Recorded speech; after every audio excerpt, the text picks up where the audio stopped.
Exam के time पर हर student के अंदर कहीं ना कहीं वो डर बैठ जाता है। फेल हो गया तो क्या होगा, फेल हो गया तो लोग क्या कहेंगे, फेल हो गया तो घर वाले क्या कहेंगे। इस डर को हम पार कैसे पाएं, देखेंगे आज के इस वीडियो में।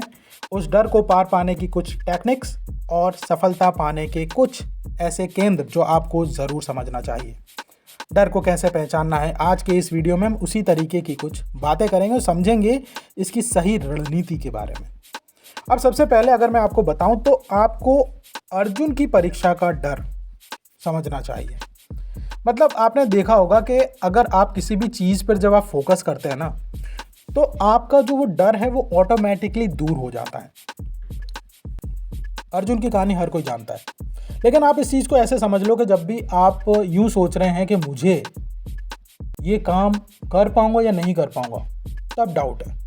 लेकिन अगर आपने सोच लिया कि नहीं मैं कर ही लूँगा, जो होगा सो देखा जाएगा, इसके सामने जितनी मेहनत देनी मैं दूंगा, लेकिन मैं पीछे नहीं हटूंगा, आपके चांस बहुत ज़्यादा बढ़ जाते हैं उस क्लियर करने के लिए। तो अगले नंबर पर क्या है, डर को समझो और उसे हमेशा एक्सेप्ट करो।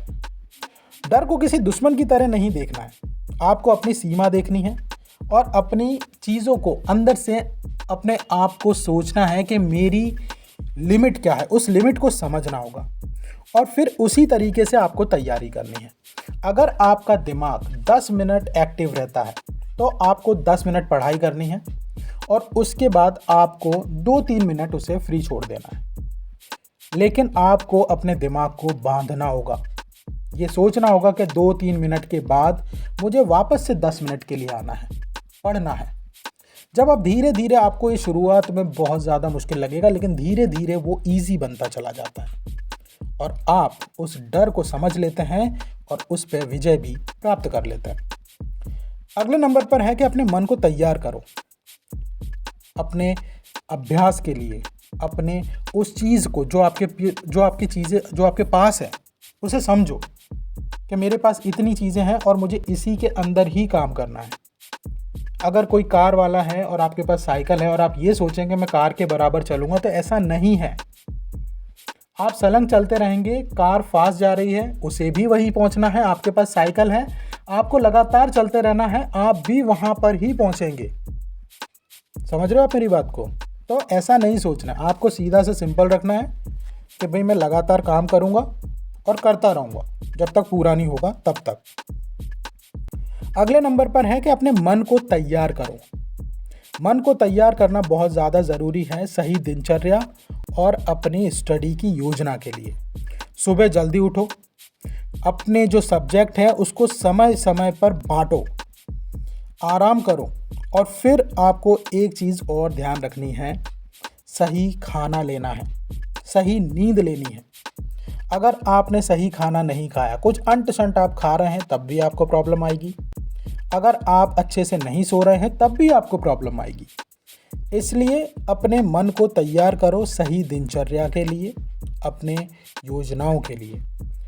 अगले नंबर पर है कि मैं आपको यही बोलूँगा कि आप थोड़ी कहानियाँ पढ़ना शुरू करिए, पॉजिटिव कहानियाँ। वो आपके मन पर बहुत ही अच्छा प्रभाव डालती हैं, पॉजिटिव प्रभाव डालती हैं।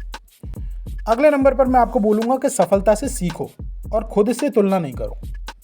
मतलब ये नहीं सोचना है कि सामने वाला बहुत ज़्यादा होशियार है, मेरा तो क्या ही है। कभी भी अपने बारे में नेगेटिव नहीं बोलना है, अच्छा अच्छा बोलो।